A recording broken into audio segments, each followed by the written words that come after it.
देखिए मित्रों, भारत पर सबसे पहला मुस्लिम आक्रमण, भारत पर सबसे पहला मुस्लिम आक्रमण, पूछ ले सबसे पहला मुस्लिम आक्रमण किसने किया? भारत पर सबसे पहला मुस्लिम आक्रमण,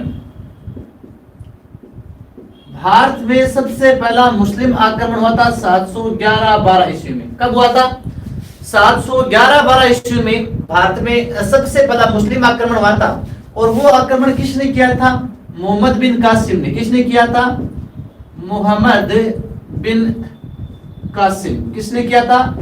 मोहम्मद बिन कासिम ने। तो भारत पर सबसे पहले मुस्लिम आक्रमण करने वाला कौन था मित्रों? मोहम्मद बिन कासिम, जो एक अरब आक्रमणकारी था। कौन था? अरब आक्रमणकारी। यह एक अरब आक्रमणकारी था मित्रों। और इस अरब आक्रमणकारी ने सबसे पहले मित्रों सिंध के राजा दाहिर पर आक्रमण किया था। किस पर किया था इसने?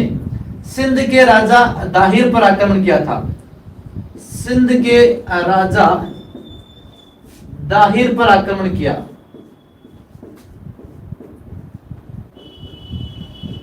सिंध के राजा दाहिर पर आक्रमण किया था मोहम्मद बिन कासिम ने। कब किया था? 711-12 ईस्वी में। और मित्रों भारत में सबसे पहले जजिया कर वसूलने वाला, सबसे पहले आपसे पूछ ले कि सबसे पहले जो जजिया कर वसूला था वो किसने वसूला था? वो मित्रों इसी मोहम्मद बिन कासिम ने वसूला था। सबसे पहले जजिया कर अर्थात हिंदुओं पर लगने वाला जो कर था, हिंदुओं पर लगने वाला जो कर था उसे कहते हैं जजिया कर। और जजिया कर सबसे पहले है वो किसने वसूला था मित्रों? वो मोहम्मद बिन कासिम ने वसूला था। तो हम थोड़ा सा पीछे की तरफ जा रहे हैं मित्रों, गुलाम वंश ऐसे स्टार्ट करेंगे लेकिन थोड़ा सा पीछे बढ़ रहे हैं। देखिए भारत पर सबसे पहला मुस्लिम आक्रमण पूछ ले आपको कब हुआ था? 711-12 ईस्वी में। किसने किया था? मोहम्मद बिन कासिम ने, जो एक अरब आक्रमणकारी था।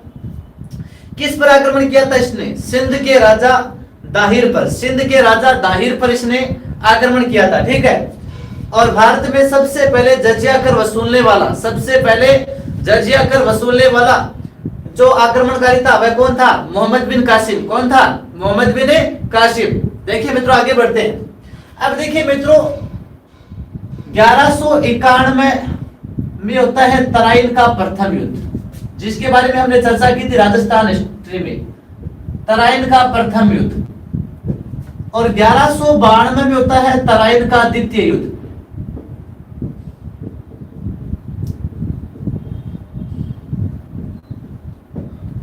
दो होते हैं मित्रों, पहले तराइन के दो युद्ध देखिए मित्रों। तराइन का प्रथम युद्ध, तराइन का प्रथम युद्ध। और इस युद्ध में देखो मित्रों पृथ्वीराज जो तृतीय था और उधर तो गजनी का जो शासक था मोहम्मद गोरी। तो तराइन के प्रथम युद्ध में पृथ्वीराज चौहान ने मोहम्मद गोरी को हराया था। तो पृथ्वीराज विजय हुआ था।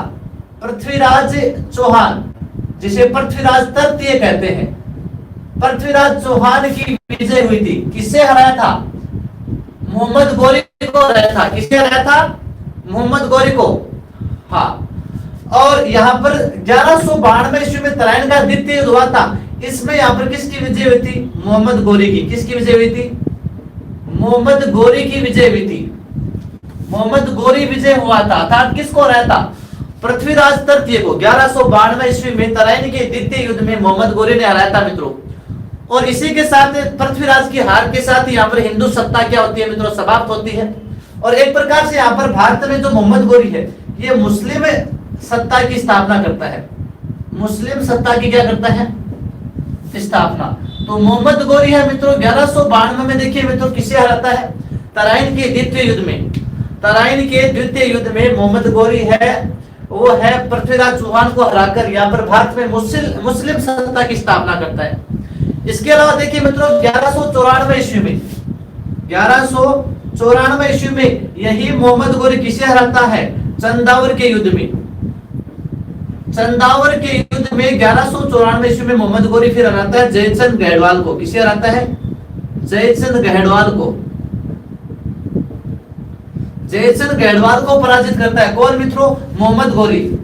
तो 1194 ईस्वी में मोहम्मद गोरी जयचंद गढ़वाल को भी पराजित करता है। लेकिन मुख्य रूप से तराइन के द्वितीय युद्ध में जो एक अंतिम महान हिंदू सम्राट बोल सकते हैं, पृथ्वीराज तृतीय चौहान को हराता है। पृथ्वीराज को हराकर यहाँ पर मुस्लिम सत्ता की स्थापना होती है भारत में। और वह किसको हराकर करता है? पृथ्वीराज तृतीय को हराता है मोहम्मद गोरी। अब देखिए मित्रों, मोहम्मद गोरी ने यहाँ पर है जितने भी अपने जो विजय क्षेत्र जीतते थे, जिन क्षेत्रों पर विजय प्राप्त की थी, किसने? मोहम्मद गोरी ने। तो उन विजयों में मोहम्मद गोरी के साथ उसका एक दास सेनापति था। मोहम्मद गोरी का एक दास सेनापति था। उस दास सेनापति का नाम था कुतुबुद्दीन ऐबक। कौन था? कुतुबुद्दीन ऐबक है वो मोहम्मद गोरी का दास सेनापति था। तो मोहम्मद गोरी है वो अपने द्वारा जीते हुए जितने भी जो क्षेत्र थे, उन सभी क्षेत्रों को अपने दास सेनापति कुतुबुद्दीन ऐबक को सौंपकर खुद है वापस लौटे जाता है। तो इस मोहम्मद गोरी का जो दास सेनापति था, मोहम्मद गोरी का दास सेनापति कौन था? इसका दास सेनापति था मित्रों कुतुबुद्दीन ऐबक। कुतुबुद्दीन ऐबक। और इस कुतुबुद्दीन ऐबक को मोहम्मद गोरी ने अपने जितने भी जीते हुए जो क्षेत्र थे वो सारे के सारे जीते, हाँ सारे के सारे जीते हुए क्षेत्र किसे सौंप दिए थे? इस कुतुबुद्दीन ऐबक को सौंपकर। और ये मोहम्मद गोरी है वो वापस लौट जाता है, अर्थात भारत से ये पलायन कर जाता है और अपने सारे के सारे जो क्षेत्र है वो किसे सौंप देता है? इस कुतुबुद्दीन ऐबक को सौंप देता है।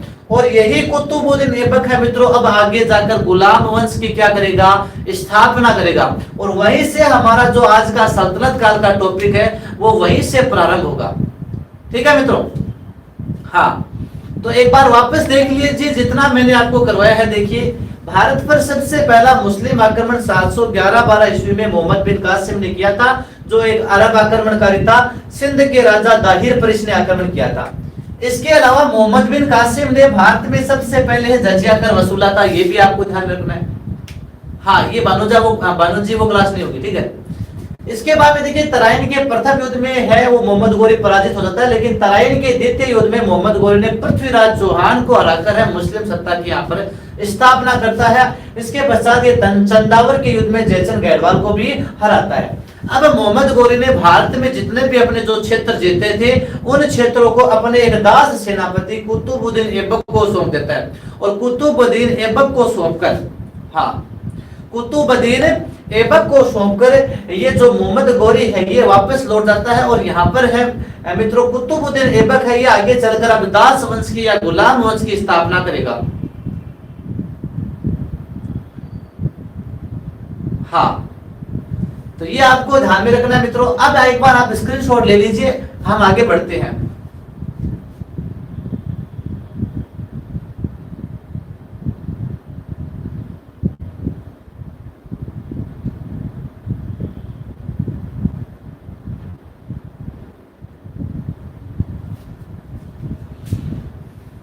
चले,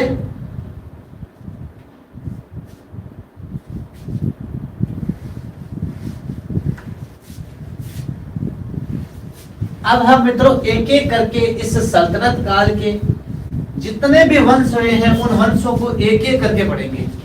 सल्तनत काल के जो वंश हुए हैं उन वंशों की चर्चा करते हैं। हाँ, अब सबसे पहले मित्रों हम कर रहे हैं, देखिए सल्तनत काल में सबसे पहला वंश आया था गुलाम वंश। कौन सा वंश आया था? गुलाम वंश।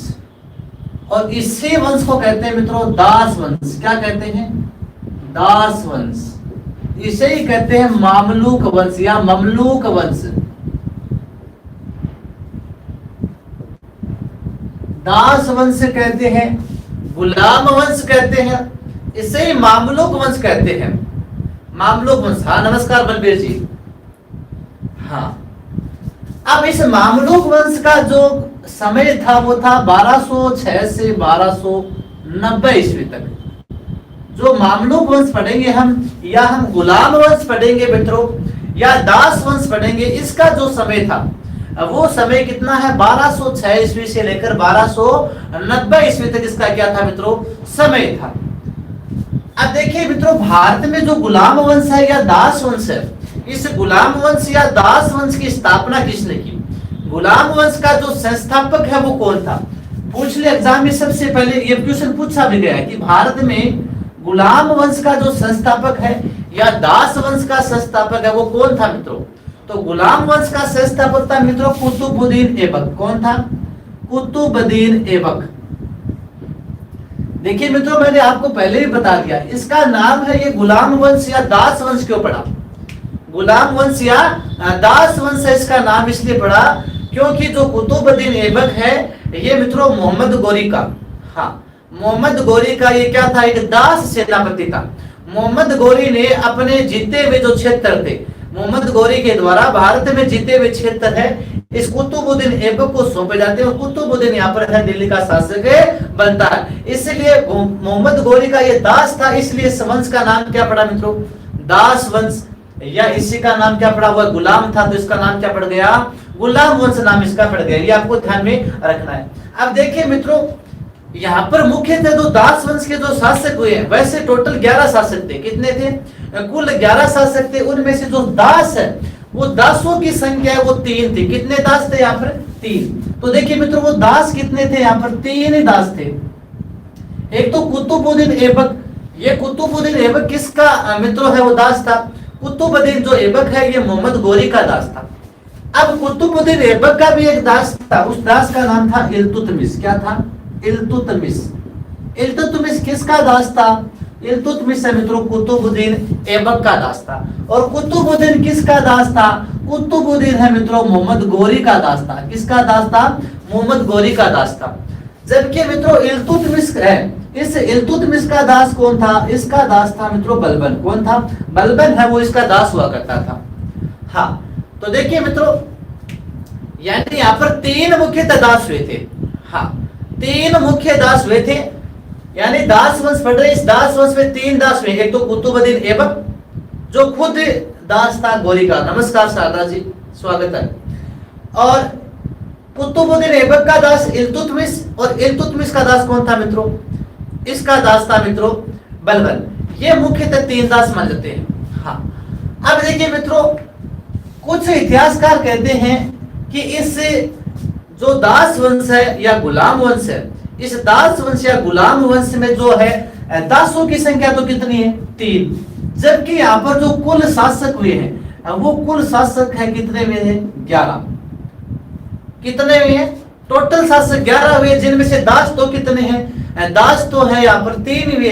इसलिए यहाँ पर इस वंश को, गुलाम वंश को है दास वंश कहना उचित नहीं होगा। इसलिए कुछ इतिहासकारों ने इसी वंश का नाम क्या बता दिया? कुछ इतिहासकार जैसे हबीबुल्लाह है, एक इतिहासकार आता है हबीब मल्लाह है या हबीबुल्लाह है। ये इतिहासकार ये कहता है कि यहाँ पर इसका नाम ममलूक वंश बताता है। ये मामलूक वंश या ममलूक वंश। इतिहासकार एक आता है हबीबुल्लाह है, हबीबुल्लाह है या हबीबुल्लाह है। ये मित्रों यहाँ पर है इस, हाँ, इस वंश का नाम, गुलाम वंश का नाम क्या बताता है मित्रों? मामलूक वंश।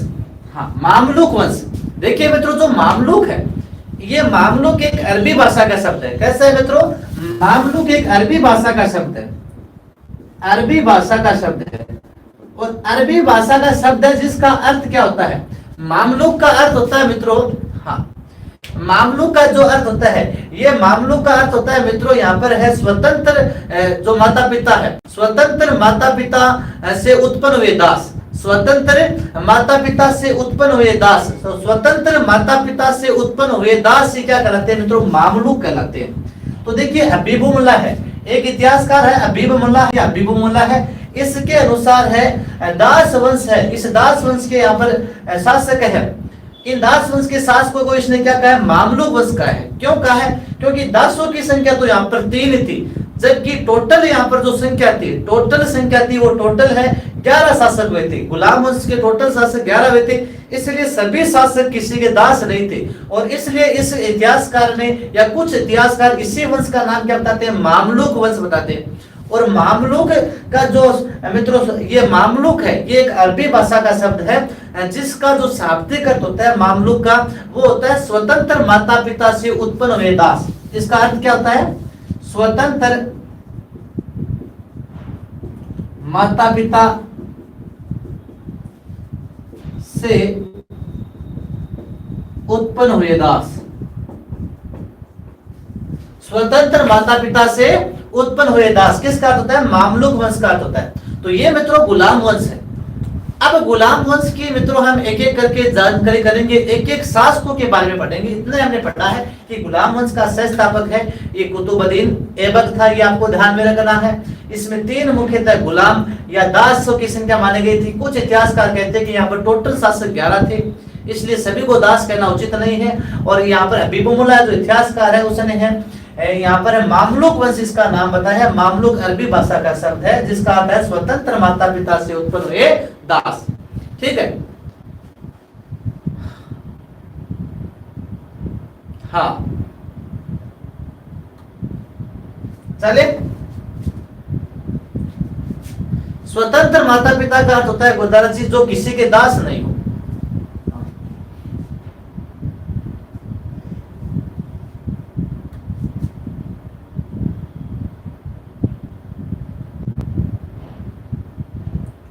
हाँ शारदा जी बढ़े आगे।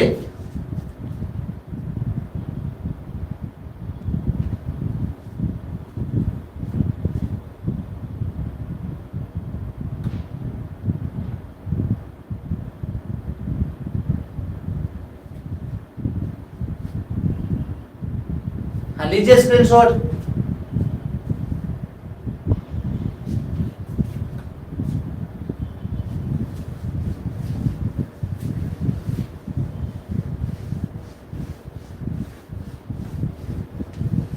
अब मित्रों हम गुलाम वंश के एक एक शासकों की चर्चा करते हैं। एक एक शासक, सबसे पहले जो गुलाम वंश का सबसे पहला शासक आता है वो आता है कुतुबुद्दीन ऐबक।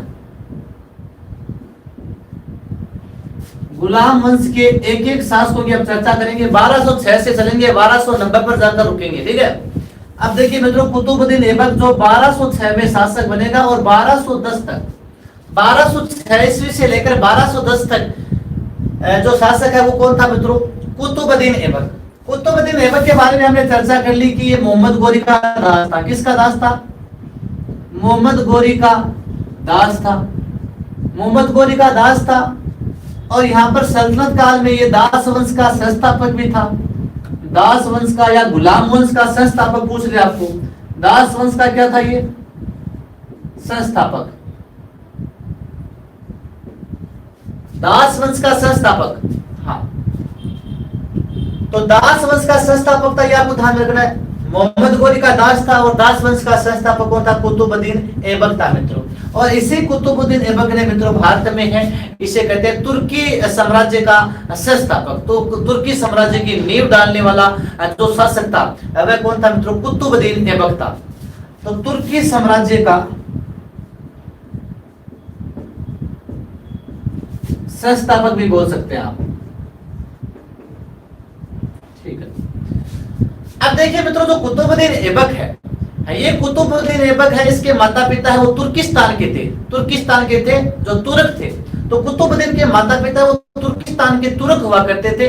और जो कुतुबुद्दीन ऐबक में मित्रों जो ऐबक है, तो इस ऐबक का तुर्की भाषा में अर्थ होता है मित्रों चंद्रमा का स्वामी। क्या होता है? चंद्रमुखी बोल सकते हो या चंद्रमा का स्वामी। तो ये आपको ध्यान रखना है। तो देखिए मित्रों कुतुबुद्दीन ऐबक है, इसके जो माता पिता है वो माता पिता इसके हैं तुर्किस्तान के तुर्क थे। इसके माता पिता है तुर्किस्तान के क्या थे? तुर्क थे। हाँ, इसके माता पिता है वो तुर्किस्तान के तुर्क थे मित्रों। और इस कुतुबुद्दीन ऐबक में जो ऐबक शब्द है, इस ऐबक शब्द का तुर्की भाषा में अर्थ क्या होता है? चंद्रमा का स्वामी या चंद्रमुखी बोल सकते हो आप। तो ऐबक का तुर्की भाषा में अर्थ, ऐबक का तुर्की भाषा में अर्थ, ऐबक का तुर्की भाषा में अर्थ क्या होता है? तो ऐबक का तुर्की भाषा में अर्थ होता है मित्रों चंद्रमा का स्वामी। क्या होता है? चंद्रमा का स्वामी या आप चंद्रमुखी भी बोल सकते हो। ये आपको ध्यान रखना है। अब देखिए मित्रों कुतुबुद्दीन ऐबक के बारे में चर्चा करते हैं थोड़ी सी। तो जो कुतुबुद्दीन ऐबक है मित्रों, ये कुतुबुद्दीन ऐबक है, ये कुरान का है, सुरीली आवाज में पठन करता था, यानी कुरान का वाचन करता था, सुरीली आवाज में कुरान को पढ़ता था। इसलिए मित्रों इस कुतुबुद्दीन ऐबक को है क्या कहते थे? इसको कुरान खां भी कहते थे। क्या कहते थे? कुरान खां कहते थे। तो मित्रों जो कुतुबुद्दीन ऐबक है ये कुरान का सुरीली आवाज में पठन करता था, कुरान का सुरीली आवाज में पठन, कुरान का सुरीली आवाज में पठन करने के कारण इस कुतुबुद्दीन ऐबक को क्या कहते थे मित्रों? कुतुबुद्दीन ऐबक को कुरान खां भी बोलते थे। क्या कहते थे? कुरान खां। नमस्कार लक्ष्मण जी। इसे क्या कहते थे मित्रों? कुरान खां। तो कुतुबुद्दीन ऐबक को क्या कहते थे मित्रों? कुरान खां। तो ये कुरान का है, सुरीली आवाज में पठन करता था, इसलिए इसको क्या कहते थे? कुरान खां कहते थे। और ये कुतुबुद्दीन ऐबक है मित्रों बहुत दानी प्रवृत्ति का था, ये लाखों का दान करता था और लाखों का दान करने के कारण ही मित्रों कुतुबुद्दीन ऐबक को एक नाम और दिया गया है, लाख बख्शी। क्या नाम दिया गया है? लाख बख्शी नाम दिया गया। और एग्जाम में काफी बार प्रश्न पूछा गया है कि सल्तनत काल के किस शासक को लाख बख्शी कहा गया है? तो मित्रों कुतुबुद्दीन ऐबक है ये लाखों का दान करता था, इसलिए इसे क्या कहते हैं? लाख बख्शी भी कहते हैं। ये काफी बार एग्जाम में आ गया मित्रों प्रश्न, ध्यान रखना इंपॉर्टेंट है। कुरान खां किसे कहते हैं? कुतुबुद्दीन ऐबक को। और ये लाखों का दान करता था मित्रों, और इसकी दानी प्रवृत्ति के कारण इसका नाम क्या पड़ा? इसका नाम पड़ा था लाख बख्शी। क्या पड़ा था? इसका नाम है लाख बख्शी नाम पड़ा था। अब देखिए मित्रों 1206 में गोरी की मृत्यु हो गई। 1206 में किसकी मृत्यु हो गई? गोरी की मृत्यु हो गई। और गोरी की मृत्यु के पश्चात तुरंत 1206 ईस्वी में गोरी की जब मृत्यु हो जाती है मित्रों, तो यहीं पर जो कुतुबुद्दीन ऐबक है इसने है अपनी राजधानी स्थापित कर ली लाहौर में, और मृत्यु पर्यंत तक कहां पर रहा था? ये लाहौर में रहा था। ये आपको ध्यान में रखना है। तो देखिए जो 1206 में मित्रों यहाँ पर गोरी की मृत्यु के पश्चात कुतुबुद्दीन ऐबक ने लाहौर को अपनी क्या बनाई? राजधानी बनाई, क्योंकि लाहौर से ही जो उत्तर पश्चिमी सीमा प्रांत से जो आक्रमण हुआ करते थे तो ज्यादातर लाहौर की साइड से हुआ करते थे, और लाहौर से ही मित्रों जो बाहरी आक्रमण है ज्यादातर वो लाहौर की तरफ से होते थे। इसलिए लाहौर में रहकर इसने अपनी राजधानी बनाई, और लाहौर तक ये लाहौर में ये अपने जीवन पर्यंत या अंतिम समय में भी ये लाहौर में ही रहता है। तो 1206 में जब गोरी की मृत्यु होती है तो इस कुतुबुद्दीन ऐबक ने लाहौर को क्या बनाया? अपनी राजधानी। तो पूछ ले कि सल्तनत काल में कुतुबुद्दीन ऐबक ने सबसे पहले लाहौर को राजधानी किसने बनाया था? तो कुतुबुद्दीन ऐबक ने बनाया था। सबसे पहले लाहौर को राजधानी वो किसने बनाया था? कुतुबुद्दीन ऐबक ने। तो लाहौर को राजधानी बनाया था, लाहौर को राजधानी बनाया था। और लाख बख्शी या इसको कुरान खां के साथ साथ एक उपाधि और भी मिलती है मित्रों, इसे है हातिम द्वितीय भी कहते हैं। हातिम द्वितीय, ये भी इससे की उपाधि भी ध्यान में रखना मित्रों। हातिम द्वितीय है, कुतुबुद्दीन ऐबक की उपाधि मिलती है, हातिम द्वितीय की उपाधि भी इसको देखने को मिलती है। हाँ, इसके पश्चात देखिए मित्रों सल्तनत काल में सभी शासकों ने, हाँ सल्तनत काल में सभी शासकों ने मित्रों है यहाँ पर सल्तनत काल में है वो सुल्तान की उपाधि धारण की थी। हाँ, सुल्तान की उपाधि धारण की थी, लेकिन यहाँ पर जो कुतुबुद्दीन ऐबक है इसने खलीफा से एक सुल्तान की उपाधि धारण नहीं की थी। कुतुबुद्दीन ऐबक ने सुल्तान की उपाधि धारण नहीं करके एक तो मलिक की उपाधि धारण की, एक सिपह सालार की उपाधि धारण की। सुल्तान की उपाधि है वो सबसे पहले मित्रों इल्तुतमिश है, ये सबसे पहले है सुल्तान की उपाधि धारण करेगा सल्तनत काल में। लेकिन है जो कुतुबुद्दीन ऐबक है ये सल्तनत काल में सुल्तान की उपाधि धारण नहीं करने वाला शासक था, और सुल्तान की उपाधि धारण न करके इसने एक तो मलिक की और एक इसने उपाधि धारण की सिपह सालार की। तो यानी जो कुतुबुद्दीन ऐबक है इसने सुल्तान की उपाधि धारण नहीं की, सुल्तान की उपाधि धारण न करके, सुल्तान की उपाधि धारण न करके इसने कौन सी उपाधि धारण की? एक तो मलिक, एक है सिपह सालार, मलिक व सिपह सालार की उपाधि धारण की।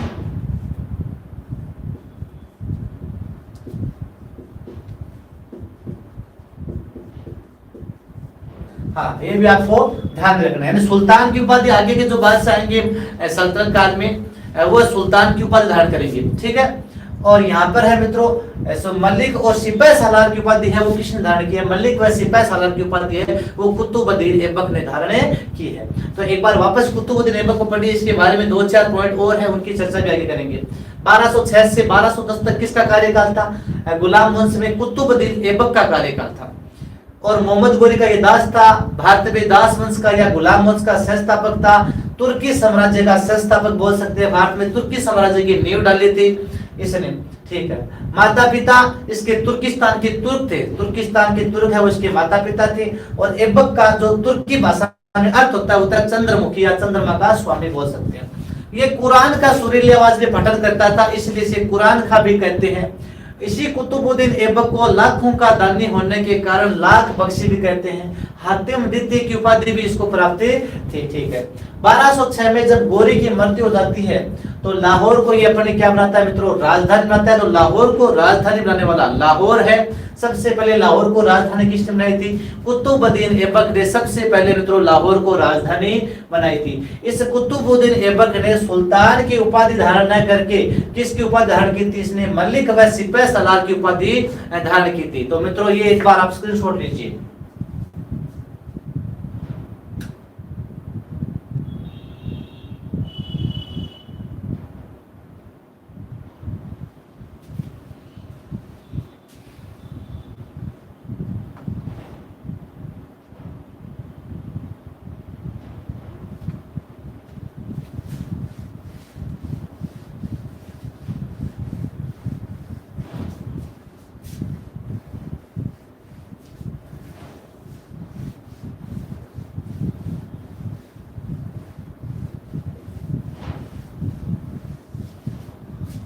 हाँ, इसके बारे में देखिए मित्रों, इसी के बारे में पढ़ रहे हैं हम, कुतुबुद्दीन ऐबक के बारे में। कुतुबुद्दीन ऐबक के बारे में पढ़ रहे हैं हम, जिसका कार्यकाल 1206 से 90 तक था। अब देखिए मित्रों आगे देखते हैं, इसी के बारे में आगे पढ़ते हैं कि इसी कुतुबुद्दीन ऐबक ने मित्रों, इसी कुतुबुद्दीन ऐबक ने दिल्ली में एक कुव्वत उल इस्लाम नामक मस्जिद का निर्माण करवाया था। तो दिल्ली में कुव्वत उल इस्लाम मस्जिद का निर्माण किसने करवाया था? वो कुतुबुद्दीन ऐबक ने करवाया था। तो दिल्ली में कुव्वत उल इस्लाम, दिल्ली में कुव्वत उल इस्लाम मस्जिद, दिल्ली में कुव्वत उल इस्लाम मस्जिद का निर्माण किसने करवाया था? तो दिल्ली में कुव्वत उल इस्लाम मस्जिद का निर्माण मित्रों कुतुबुद्दीन ऐबक ने करवाया था। ठीक है, इसके अलावा देखिए मित्रों दिल्ली में यहाँ पर मित्रों एक कुतुब मीनार है। कौन सी है? कुतुब मीनार।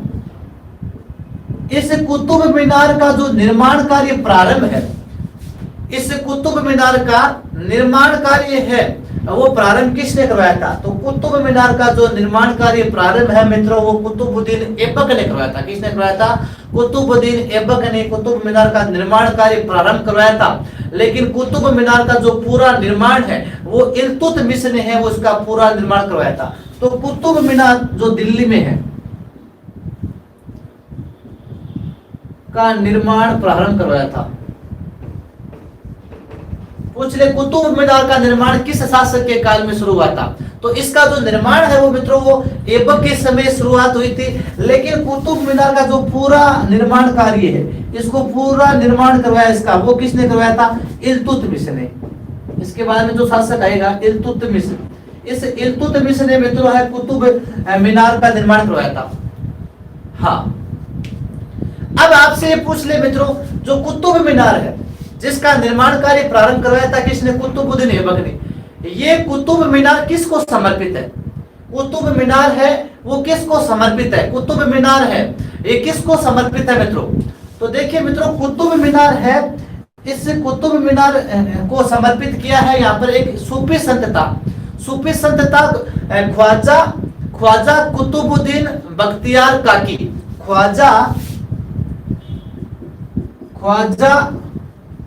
कुतुबुद्दीन बख्तियार काकी को समर्पित है, ये भी ध्यान में रखना है, बख्तियार काकी।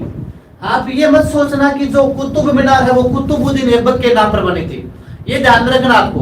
कुतुब मीनार है ये, हाँ कुतुब मीनार है ये ध्यान रखना मित्रों, कुतुबुद्दीन ऐबक के नाम पर नहीं है। कुतुब मीनार किसको समर्पित है पूछा जाए तो कुतुब मीनार यहाँ पर एक प्रसिद्ध सूफी संत था। एक सूफी संत था, उस सूफी संत का नाम क्या था? ख्वाजा कुतुबुद्दीन बख्तियार काकी। ख्वाजा कुतुबुद्दीन बख्तियार काकी को समर्पित है ये कुतुब मीनार, जिसका निर्माण तो शुरू करवाया था कुतुबुद्दीन ऐबक ने। हाँ बिल्कुल, कुतुबुद्दीन का गुरु था, बिल्कुल सूफी संत। और पूरा निर्माण है मित्रों इसका इल्तुतमिश ने ही करवाया था। अनु जी वीडियो रुक गया क्या? सबकी प्रॉब्लम आ रही गई। इसके बाद में देखिए मित्रों, हाँ इसके पश्चात देखिए अजमेर में देखिए मित्रों, विग्रह राज चतुर्थ जो चौहान शासक था अजमेर का, उस विग्रह राज चतुर्थ ने एक संस्कृत पाठशाला का निर्माण करवाया था। और उसी संस्कृत पाठशाला को तोड़कर है मित्रों, इस कुतुबुद्दीन ऐबक ने वहां पर 2.5 दिन का झोपड़ा या 2.5 दिन की मस्जिद का निर्माण करवाया था, जिसके बारे में हमने पढ़ा भी था मित्रों जब हमने अजमेर के चौहान वंश पढ़े थे। हाँ तो वहां पर हमने पढ़ा भी था कि उसमें 2.5 दिन के झोपड़े पर हरि के लिए नाटक भी लिखा हुआ है, राज्य की प्रथम मस्जिद भी कहते हैं उसको। तो देखिए मित्रों, जो कुतुबुद्दीन ऐबक है, इसी ने देखो मित्रों 2.5 दिन के झोपड़े का निर्माण करवाया था। 2.5 दिन का झोपड़ा, 2.5 दिन का झोपड़ा या 2.5 दिन का झोपड़ा या मस्जिद भी बोल सकते हैं, राज्य की प्रथम मस्जिद भी कहते हैं। हाँ 2.5 दिन का झोपड़ा या जो मस्जिद है मित्रों, इसका निर्माण किसने करवाया था? इसका निर्माण है मित्रों कुतुबुद्दीन ऐबक ने करवाया था। किसके स्थान पर करवाया था? ये किसके स्थान पर बनी थी? संस्कृत पाठशाला के स्थान पर। किसके स्थान पर? विग्रह राज चतुर्थ ने जो संस्कृत पाठशाला बनाई थी, इस संस्कृत पाठशाला के स्थान पर, विग्रह राज चतुर्थ ने जो संस्कृत पाठशाला बनाई थी मित्रों, उसी संस्कृत पाठशाला के स्थान पर ही अजमेर में मित्रों जो 2.5 दिन का झोपड़ा बना था, इसका निर्माण किसने करवाया था मित्रों? कुतुबुद्दीन ऐबक ने करवाया था। किसने करवाया था? कुतुबुद्दीन ऐबक ने 2.5 दिन के झोपड़े का निर्माण करवाया था मित्रों। हाँ यहाँ पर पंजाब साल का मित्रों 2.5 दिन का उर्स लगता है, और 2.5 दिन का उर्स लगने के कारण इसे 2.5 दिन का झोपड़ा या 2.5 दिन का मस्जिद कहते हैं। ठीक है, तो संस्कृत पाठशाला का निर्माण विग्रह राज चतुर्थ ने करवाया था। किसने करवाया था? विग्रह राज चतुर्थ ने।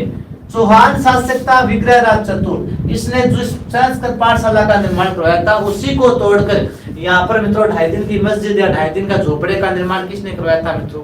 वो निर्माण कुतुबुद्दीन ऐबक ने करवाया था। ठीक है, अब देखिए मित्रों आगे इसके गुलाम कौन थे? देखिए मुख्यतः इसके 2 गुलाम आते। देखिए वैसे इल्तुतमिश गुलाम ही था, लेकिन देखिए एक तो आता है ताजुद्दीन यल्दोज, और एक आता है मित्रों नासुरुद्दीन कुबाचा। हाँ इसी के मित्रों कुतुबुद्दीन ऐबक के 2 कौन थे मित्रों? 2 गुलाम थे, ताजुद्दीन यल्दोज। अब देखो मित्रों, जो ताजुद्दीन यल्दोज है, इस ताजुद्दीन यल्दोज की जो पुत्री थी, ताजुद्दीन यल्दोज जो किसका गुलाम था? कुतुबुद्दीन ऐबक का गुलाम था। इस कुतुबुद्दीन ऐबक के गुलाम ताजुद्दीन यल्दोज की पुत्री के साथ, इसकी पुत्री के साथ कुतुबुद्दीन ऐबक ने क्या किया मित्रों? विवाह किया। क्या किया था? विवाह किया। तो अपने ही गुलाम ताजुद्दीन यल्दोज की पुत्री के साथ विवाह किया, तथा अपने ही दूसरे गुलाम नासुरुद्दीन कुबाचा के साथ अपनी बहन का विवाह किया। अपनी बहन अर्थात ऐबक ने अपनी बहन का विवाह, ऐबक ने अपनी बहन का विवाह किसके साथ किया था? नासिरुद्दीन कुबाचा के साथ किया था। किसके साथ किया था? नासिरुद्दीन कुबाचा के साथ भी किया था। इसके अलावा कुतुबुद्दीन ऐबक ने अपनी पुत्री का विवाह, किसके साथ किया था? पुत्री का विवाह किया था इल्तुतमिश के साथ। किसके साथ किया था? इल्तुतमिश के साथ। वो भी इसी का गुलाम हुआ करता था। तो कुतुबुद्दीन ऐबक ने देखो मित्रों ताजुद्दीन यल्दोज की पुत्री के साथ विवाह किया, ठीक है, और नासिरुद्दीन कुबाचा के साथ अपनी बहन का विवाह किया, और यहाँ पर अपने खुद की पुत्री का विवाह किसके साथ कर दिया? इल्तुतमिश के साथ। अपनी खुद की पुत्री का विवाह किसके साथ कर दिया? इल्तुतमिश के साथ कर दिया। और इसी का एक सेनापति था मित्रों बख्तियार खिलजी। इसी का सेनापति कुतुबुद्दीन ऐबक का कौन था? बख्तियार खिलजी था मित्रों, जिसने नालंदा जो विश्वविद्यालय था उस नालंदा विश्वविद्यालय को नष्ट किया था बख्तियार खिलजी ने। वो भी कुतुबुद्दीन ऐबक का सेनापति हुआ करता था मित्रों। कुतुबुद्दीन ऐबक का सेनापति वो कौन था? बख्तियार खिलजी, जिसने नालंदा विश्वविद्यालय को नष्ट किया था। अब देखिए मित्रों, जो ऐबक है, इस कुतुबुद्दीन ऐबक की मृत्यु, ये ऐबक की मृत्यु मित्रों हुई थी 1210 में। और ये पोलो खेल रहा था, पोलो जो घोड़े पर खेला जाता है ना मित्रों, हाँ, ये पोलो खेल रहा था मित्रों। और पोलो खेलते समय घोड़े से गिर जाने के कारण मित्रों इसकी मृत्यु होती है लाहौर में। और लाहौर में इसका क्या मित्रों, इसे वहां पर दफनाया गया। और लाहौर में इसका क्या मित्रों, मकबरा है। तो 1210 ईस्वी में पोलो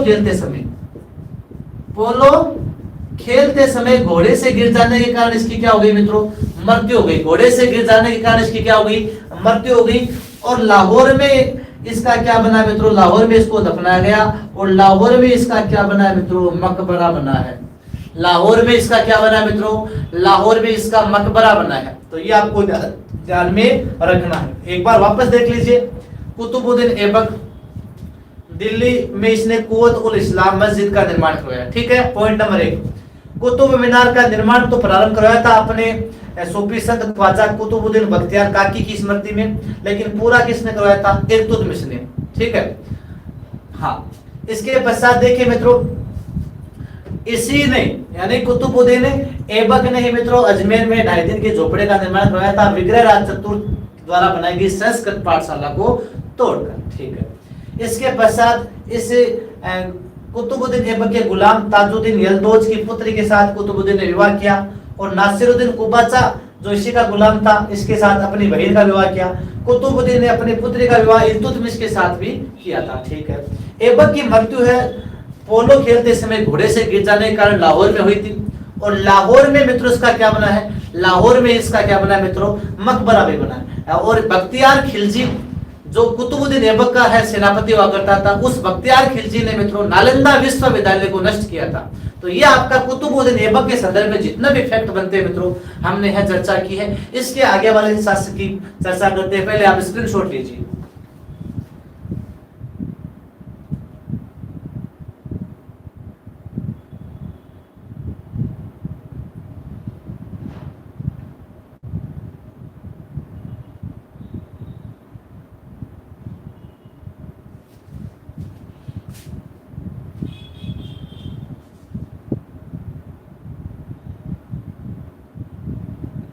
नमस्कार मनीष जी, मेरा नमस्कार, हरिओम जी।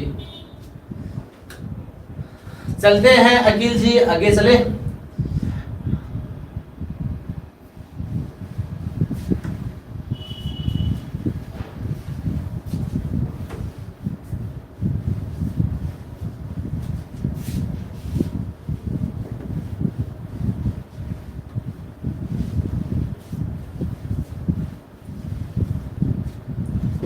हाँ, नमस्कार गोपी जी, स्टार बॉय, शारदा जी कसवा, बहुत लेट आए, ममता जी शर्मा। अगला जो शासक है मित्रों, इसके बारे में देखिए मित्रों, एक छोटा सा शासक बनता है आराम शाह। क्या है नाम, आराम शाह है। आराम शाह कौन था मित्रों, आराम शाह कुतुबुद्दीन ऐबक का पुत्र था। कुतुबुद्दीन ऐबक का पुत्र कौन था, आराम शाह। 1210 से 11 तक ये मित्रों मात्र 8 महीने के लिए शासक बना था। मात्र 8 महीने शासक रहा था। नमस्कार राजू जी। 8 महीने के लिए शासक बना था आराम शाह। 8 महीने आराम किया था। कितने महीने आराम किया था, 8 महीने। बिल्कुल सोनी जी, नालंदा विश्वविद्यालय बिहार में, बिल्कुल। हाँ, तो आराम शाह है मित्रों। आराम शाह किसका पुत्र था, कुतुबुद्दीन ऐबक का पुत्र था। और इसने कितने माह, बिल्कुल 8 माह तक शासन किया, कोई काम नहीं किया, सिर्फ 8 महीने आराम किया था। ठीक है, इतने ध्यान रखना मित्रों। और इस आराम शाह को शासक पद से हटा दिया। हाँ, और आराम शाह को शासक पद से हटा दिया किसने मित्रों, इल्तुतमिश ने। किसने हटा दिया, इल्तुतमिश ने, और खुद शासक बन गया इल्तुतमिश। हाँ, इल्तुतमिश शासक बन गया मित्रों। और इल्तुतमिश जो शासक बनता है आराम शाह को हटाकर, वो 1211 से लेकर 1236 तक शासक रहता है मित्रों। इल्तुतमिश जो मित्रों किसका, ये इल्तुतमिश है, ये यहाँ पर कुतुबुद्दीन ऐबक का दास हुआ करता था। ऐबक का दास भी था और ऐबक का क्या था मित्रों, ऐबक का दामाद भी था, अर्थात ऐबक की पुत्री। हाँ, इसका पूरा नाम मित्रों शमसुद्दीन इल्तुतमिश है, शमसुद्दीन इल्तुतमिश। तो ये ऐबक का दास था मित्रों। हाँ, भारत प्रजापति वेट कीजिए, पूरा आ जाएगा। 11 के 11 शासक प्रथम से लेकर अंतिम तक आएंगे। हाँ बिल्कुल, शमसुद्दीन इल्तुतमिश, आप पहले सबसे लास्ट वाले शासक पर पहुंच जाते हो। पूरा पढ़िए, पढ़ो तब तो शमसुद्दीन इल्तुतमिश 1211 से 36 तक शासक रहता है, जो ऐबक का दास था। और ऐबक का क्या था मित्रों, ऐबक का ये दामाद भी हुआ करता था। हाँ, ये इल्बारी तुर्क था, इल्बारी तुर्क था मित्रों। ठीक है, अब देखिए मित्रों, इल्तुतमिश के बारे में चर्चा करें तो सल्तनत काल में सबसे पहले सुल्तान की उपाधि, हाँ, सल्तनत काल में सबसे पहले सुल्तान की उपाधि किसने धारण की थी? सल्तनत काल में सबसे पहले सुल्तान की उपाधि धारण की थी इल्तुतमिश ने। तो पूरे सल्तनत काल में सबसे पहले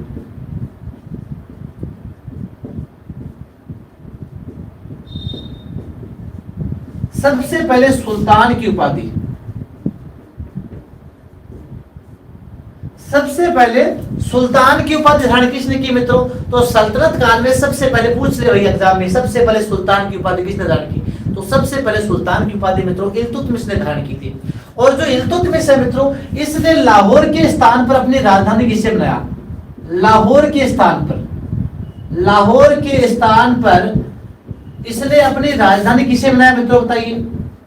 तो इसने अपनी राजधानी बनाया मित्रों दिल्ली को। किसे बनाया? दिल्ली को। तो पूछ ले, दिल्ली को राजधानी बनाने वाला शासक सल्तनत काल में दिल्ली को राजधानी किसने बनाई मित्रों? तो दिल्ली को जो राजधानी है मित्रों, दिल्ली को राजधानी किसने बनाई यहाँ पर? वो है इल्तुतमिश ने बनाई। तो इल्तुतमिश है मित्रों, इसने लाहौर के स्थान पर दिल्ली को अपने क्या बनाई मित्रों? राजधानी बनाई। किसको राजधानी बनाई? दिल्ली को राजधानी बनाई। क्योंकि मित्रों ये जो है आराम शाह के विरुद्ध जो योजनाएं बना रहा था, वह लाहौर में न जाकर दिल्ली से है अपने राज्य के बारे में योजनाएं बना रहा था कि मैं कैसे है राज्य का शासक बन सकता हूं। और उसके बाद में इसने मित्रों इससे दिल्ली को अपने क्या बनाया था? राजधानी बनाया था। अब देखिए मित्रों, जो इल्तुतमिश है, इस इल्तुतमिश को कहते हैं गुलाम वंश का वास्तविक संस्थापक। गुलाम वंश का वास्तविक संस्थापक कहते हैं।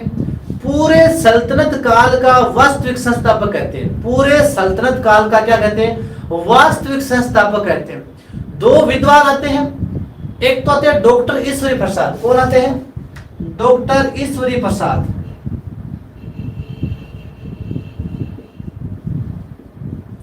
पहले विद्वान है डॉक्टर ईश्वरी प्रसाद। ये डॉक्टर ईश्वरी प्रसाद कहते हैं कि जो इल्तुतमिश है ये गुलाम वंश का वास्तविक संस्थापक था।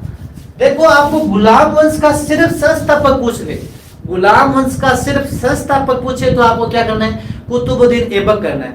लेकिन गुलाम वंश का वास्तविक संस्थापक पूछे तो कौन है मित्रों? वह है इल्तुतमिश। तो गुलाम वंश का वास्तविक संस्थापक, गुलाम वंश का वास्तविक संस्थापक, तो गुलाम वंश का वास्तविक संस्थापक, हाँ, तो गुलाम वंश का वास्तविक संस्थापक है वो कौन था मित्रों? वो इल्तुतमिश था। कौन था? इल्तुतमिश है गुलाम वंश का वास्तविक संस्थापक था। किसके अनुसार?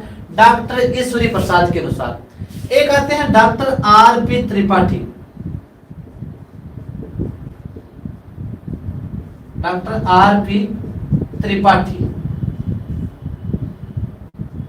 Doctor RP. त्रिपाठी ने मित्रों, हाँ, डॉक्टर आर.पी. त्रिपाठी के अनुसार, डॉक्टर आर.पी. त्रिपाठी के अनुसार पूरे सल्तनत काल का या पूरे मुस्लिम साम्राज्य का, हाँ, पूरे मुस्लिम साम्राज्य का जो वास्तविक संस्थापक था वो कौन था?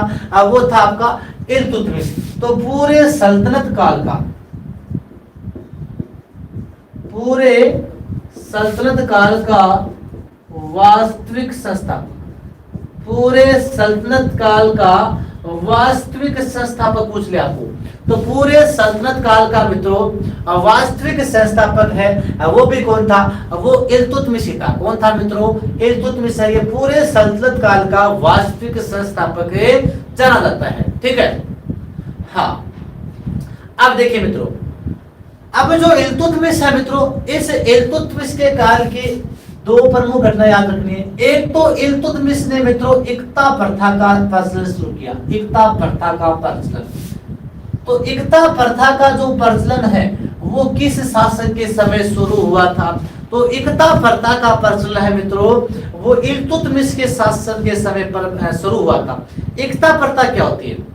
तो मित्रों इक्ता प्रथा के अंतर्गत भू राजस्व के तहत है जमींदारों को भूमि दी जाती थी और बदले में उनसे क्या है मित्रों कर वसूला जाता था, जिसे इक्ता प्रथा कहते थे।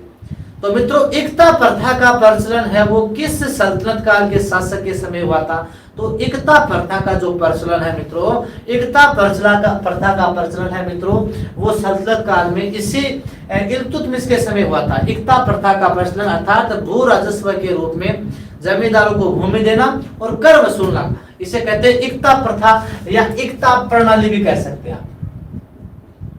इक्ता प्रथा या इक्ता प्रणाली, ठीक है। तो इक्ता प्रणाली या इक्ता प्रथा का प्रचलन है मित्रों किसने किया था? वो मित्रों यही शासक था इल्तुतमिश। ठीक है मित्रों। अब देखिए मित्रों इसी इल्तुतमिश ने तुर्कान ए चहलगामी का गठन किया। तुर्कान ए चहलगामी का गठन, यह भी इंपोर्टेंट प्रश्न है मित्रों। जो मित्रों इल्तुतमिश है, इस इल्तुतमिश ने अपने दरबार में अपने 40 वफादार गुलामों का एक संगठन बनाया। इल्तुतमिश ने अपने दरबार में 40 वफादार गुलामों का एक संगठन बनाया, जिसे क्या कहा गया? तुर्कान ए चहलगामी। एक इतिहासकार है मित्रों बर्नी। कौन है? बर्नी। इस इतिहासकार बर्नी ने इस तुर्कान ए चहलगामी को नाम दिया चालीसा। क्या नाम दिया? चालीसा। हाँ, तो इतिहासकार बर्नी के अनुसार बर्नी ने इसका नाम क्या दिया मित्रों? चालीसा नाम दिया था। तो इल्तुतमिश ने अपने साम्राज्य में 40 वफादार गुलाम सरदारों का एक क्या बनाया? संगठन बनाया। उसको क्या नाम दिया? तुर्कान ए चहलगामी। और इतिहासकार बर्नी ने इसे क्या नाम दिया मित्रों? इन गुलामों को चालीसा नाम दिया। क्या दिया मित्रों? चालीसा नाम दिया था। हाँ, ठीक है। अब देखिए मित्रों आगे, नेक्स्ट देखिए इसी हाँ हिम्मत कंवर जी 12 बजे वाली क्लास नहीं होगी, एक बार यही होगी। इससे इल्तुतमिश ने बिल्कुल माधुरी जी पारे की ये क्लास 2 बजे होगी, डेली 2 बजे होगी। इससे मित्रों इल्तुतमिश ने ये प्रथम तुर्क शासक था। इल्तुतमिश ये प्रथम तुर्क शासक था जिसने शुद्ध अरबी जो सिक्के थे, शुद्ध अरबी सिक्के चलाए थे। जैसे मित्रों जो चांदी का सिक्का होता था उसे टंका कहते थे, और तांबे का इसने जित्तल नामक सिक्का चलाया था। तो ये प्रथम तुर्की शासक था मित्रों जिसने शुद्ध अरबी सिक्के चलाए। प्रथम तुर्की शासक जिसने शुद्ध अरबी सिक्के चलाए। शुद्ध अरबी सिक्के की बोले तो मित्रों है चांदी का जो टंका था, चांदी का तो इसने कौन सा चलाया? टंका। और जो तांबे का था इसने तांबे का मित्रों वो जित्तल है जो सिक्का चलाया था। तांबे का क्या चलाया था? जित्तल। ये आपको ध्यान में रखना है। हाँ, एक बार वापस देख लीजिए मित्रों, जितना मैंने आपको अब तक पढ़ाया उतना वापस देख लीजिए। बिल्कुल 175 ग्राम का था लाखोटिया जी, बिल्कुल। तो इल्तुतमिश के बारे में चर्चा कर रहे हैं, बिल्कुल हाँ आराम से हो जाएगा। 3 बज गए आज तो था ही नहीं, पता ही नहीं चला 3 बज भी गए। आज तो बहुत जल्दी टाइम हुआ मित्रों, पता ही नहीं चला। मुझे तो लगा अभी तक 2:40 तक हुए होंगे। हाँ चलिए कोई बात नहीं, देखेंगे आगे। देखिए इल्तुतमिश 1211 से 36 तक इसका कार्यकाल था मित्रों। ये कुतुबुद्दीन ऐबक का दास था और दामाद भी था। सबसे पहले सुल्तान की उपाधि इसने धारण की थी। लाहौर के स्थान पर इसने राजधानी दिल्ली को बनाया था। और गुलाम वंश का ये वास्तविक संस्थापक था, ये आपको ध्यान में रखना है। पूरे सल्तनत काल का ये वास्तविक संस्थापक था। और गुलाम वंश का संस्थापक ही पूछ ले आपको, तो वो आपको क्या करना है, कुतुबुद्दीन ऐबक करना है। एकता प्रथा का प्रचलन है वो किसने किया था, वो एकता प्रणाली का प्रचलन किसने किया था, वो इल्तुतमिश ने किया था। इसने तुर्कान ए चहलगामी का क्या किया था मित्रों, गठन किया था, जिसे बर्ने ने 40 कहा था। इसी ने शुद्ध अरबी सिक्के चलाए थे, सबसे पहले प्रथम ये तुर्क शासक था मित्रों। चांदी का टंका और तांबे का जित्तल नामक इसने सिक्का चलाया था। तो इतना हमने किया है मित्रों अब तक। हाँ, थोड़ा सा और देख लेते हैं, लीजिए स्क्रीनशॉट।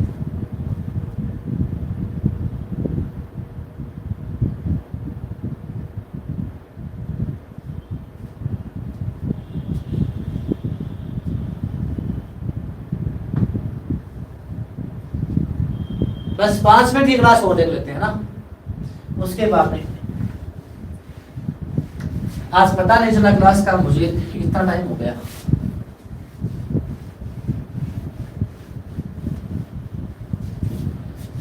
हाँ, अभी इसी इल्तुतमिश के बारे में थोड़ी सी 5 मिनट चर्चा करेंगे, बाकी इसके बारे में कल भी चर्चा जारी रहेगी भाई। इल्तुतमिश के बारे में, इल्तुतमिश के बारे में चर्चा थोड़ी बड़ी है, देखिए मित्रों। हाँ, थोड़ी सी 4-5 मिनट चर्चा कर लेते हैं। इसी इल्तुतमिश ने मित्रों, इसी इल्तुतमिश ने देखिए मित्रों, एक तो कुतुब मीनार का निर्माण पूरा करवाया था। कुतुब मीनार का पूरा निर्माण, जो कुतुब मीनार है मित्रों, जो कुतुबुद्दीन ऐबक के समय इसका निर्माण कार्य शुरू हुआ था, उसका पूरा निर्माण किसने करवाया था, इल्तुतमिश ने करवाया था। किसने करवाया था, इल्तुतमिश ने करवाया था। इसके अलावा देखिए मित्रों, जो इल्तुतमिश है, इस इल्तुतमिश का एक बड़ा पुत्र था नासिरुद्दीन महमूद। उससे नासिरुद्दीन महमूद की मृत्यु 1229 में हो गई थी। 1229 में नासिरुद्दीन महमूद की जब मृत्यु हो गई थी, तो नासिरुद्दीन महमूद की मृत्यु पर इसने दिल्ली में एक मित्रों मदरसा ए नासिरी का निर्माण भी करवाया था इसने। तो इसने इल्तुतमिश ने अपने बड़े पुत्र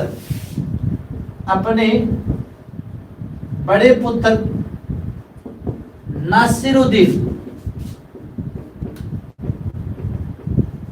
महमूद की याद में, यानी उसकी मृत्यु हो गई थी 1229 में। 1229 में जब नासिरुद्दीन महमूद की मित्रों मृत्यु हो गई थी, तो नासिरुद्दीन महमूद की मृत्यु की उसके पश्चात इसकी याद में मित्रों दिल्ली में किसका निर्माण करवाया, दिल्ली में मदरसा ए नासिरी का निर्माण करवाया। मदरसा ए नासिरी का क्या करवाया मित्रों, निर्माण करवाया था। इसके अलावा जो मित्रों इल्तुतमिश है, इसी इल्तुतमिश ने देखिए मित्रों, एक तो ख्वाजा मोइनुद्दीन चिश्ती का निर्माण, ख्वाजा मोइनुद्दीन चिश्ती की दरगाह कहां पर है, अजमेर में। कहां पर है, अजमेर में। तो अजमेर में ख्वाजा मोइनुद्दीन जो चिश्ती है, ख्वाजा मोइनुद्दीन चिश्ती की दरगाह का क्या करवाया था, इसने निर्माण करवाया था। ठीक है मित्रों। इसके अलावा नागौर में इसने ऐतारकिन दरवाजा बनवाया। नागौर में इसने एक ऐतारकिन का दरवाजा बनवाया था। नागौर में ऐतारकिन दरवाजे का निर्माण। ये सारे जो निर्माण कार्य मित्रों, ये सारे निर्माण कार्य किसने करवाए थे मित्रों, ये सारे निर्माण कार्य हैं इल्तुतमिश ने करवाए थे। किसने करवाए थे, इल्तुतमिश ने ही करवाए थे। तो देखिए कुतुब मीनार का निर्माण करवाया था, अपने बड़े पुत्र नासिरुद्दीन महमूद की याद में दिल्ली में मदरसा ए नासिरी का निर्माण करवाया था। ठीक है। इसके अलावा ख्वाजा मोइनुद्दीन चिश्ती के दरगाह का निर्माण करवाया था अजमेर में। इसके अलावा नागौर में इसने ऐतारकिन दरवाजे का निर्माण करवाया। नागौर में ऐतारकिन दरवाजे का निर्माण करवाया था। तो नागौर में ऐतारकिन के दरवाजे का निर्माण किसने करवाया था, इल्तुतमिश ने। तो देखिए मित्रों, इल्तुतमिश के बारे में अभी काफी चर्चाएं हैं, वो कल और करेंगे। देखिए जैसे मंगोलों का आक्रमण इसके काल में हुआ था। इसके बाद में इसके जो विरोधी कौन कौन थे, जो यल्दोज और जो कुबाचा थे, उनके साथ यल्दोज के साथ जो इसका तराइन का तर्क युद्ध हुआ था। कुबाचा को सिंध प्रांत में हराकर सिंध पर अधिकार करता है। इसके बाद में राजस्थान के रणथंभौर पर अधिकार करेगा। भूताला का युद्ध होगा जेतल सिंह के साथ, उसमें ये पराजित भी होगा। इसके पश्चात और भी जो महत्वपूर्ण जानकारी है मित्रों, उनके बारे में हमें कल चर्चा करेंगे। तो इल्तुतमिश के बारे में जो बाकी चर्चा है मित्रों, हम कल करेंगे। धन्यवाद मित्रों जुड़ने के लिए। इसी प्रकार कल वापस आप 2 बजे हाजिर रहना। 2 बजे वापस हम इसी सल्तनत काल में इल्तुतमिश के आगे जितने भी जो चर्चाएं हैं उनकी आगे अध्ययन करेंगे। धन्यवाद।